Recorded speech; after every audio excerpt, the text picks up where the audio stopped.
mujje baleko mwena gye muwangalira olunaku olwaleero ngenda kubagamba ku USA. Abantu abasinga mubadde mwebuuza, why is my visa denied? They don't look at my application. Immediately they deny me. Dwaki bakikola oba okitegeera? So nayogedde no visa officer ne mubuuza ebibuuzo n'aŋŋamba nti reason eri bweti. Gwe nga gwe applyinga n'owandiika nga we nabagamba n'ogenda no feeling each and everything. Weri basomero oba visit visa or anything gwe no feeling kati wo feeling no bibawa bo kye bakola before. That's why ebisere ebisinga babawa interview ngeri a little bit longer bayitamu ebyo ebintu byammwe. We babiyitamu ebintu byammwe n'abiyitamu n'akola background check gwe nga tomanyi oba kitegedde ebintu byo binza okuba bifu mulimu ka mistake katono kubanga bo ba visa officer bo babeera waawo si kuwa buli muntu ajja wabula to deny. So bo nga bo ye visa officer agamba nti ojja kutuuka kadirisa mu 3 minutes abeere nga yakulabiddewo dda nti gwe tosobola kukola ki you don't qualify. Reason being nti abadde mu mulimu ogwo for so long ajja kujja kubuuze how are you, what's your name, gogamba you know like nga otidde oba oluusi nakubuuza where are you going n'omugamba we are going to people actually we are doing this immediately oba ogudde oba kitegeera. So aba ayagala straight question straight answer. Kyobola abantu abasinga kuba mbadde nkyebuuza nnyo ne ngamba no I have to consult ndabe why kubanga abaana abasinga mugamba we mugenda ku American Embassy awo omuntu takubuulira wadde n'ekintu n'ekimu immediately nakugamba no.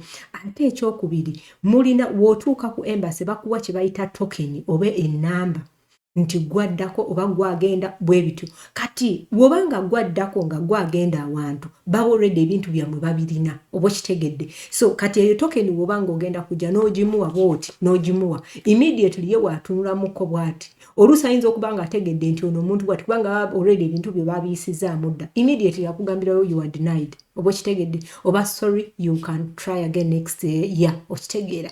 So that's why abantu mbadde mugamba bannange kiki lwaki I was denied. Why? The reason as to why I was denied, it's because of that. So wobanga okola paperwork awo wano bulungi juza ebintu bye bulungi amanya go gabeere balungi tolimba nnyo okitegedde ebintu ebyo such that at least omuntu ono wanaalaba nti ebintu ebituufu oba kitegedde asobola okukola ki asobola okugamba nti munnange kino kiri ABCD n'ekirala kye bagambye nti omuntu ebiseera ebisinga bayinza okuba bakutadde kadirisa bakutadde nga tebagenda kuwa nga bakutaddewo naye engeri woli so sharp n'omutunuulira mu face nga hello how are you nga oli calm oba kitegedde waliwo omuntu nojja wena weewombese bwoti oyambadde tayi like etayi nza ajogedde ye teyajogedde nedda like nga olaga oli too serious omuntu asobola okugenda mu ngoye ze eziri nnomo nga naalaga nga ali okay how are you doing no nogira bwoti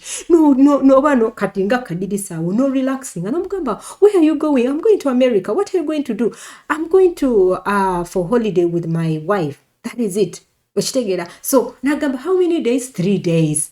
Then which have you booked a hotel? Yeah, we have booked it. Is in maybe California. Obochitegede bwoti nakiraba nagamba ono omuntu eno omubiri guno body tobola abantu abagenda mu ku visa ya America babama. That is the thing. So abantu abasinga mwena mwegendereze nnyo fuba okulaba nti at least you compose yourself, you feel relaxed. Bwobanga oli wakugira breathing in or breathing out osokola ojire okitegedde olabe visa yo oba baja approving. I love you, may God bless you. Buli muntu yenna put it into consideration, commenting awo wansi bwobanga oyina ekintu kyowulira kyoyagala nkyuseemu oba kyoyagala njogereko comment down. Nja kufuba okulaba at least ne wembeera nga sirina budde noonyereze fuba okulaba nga nkuleetera ebintu ebirungi.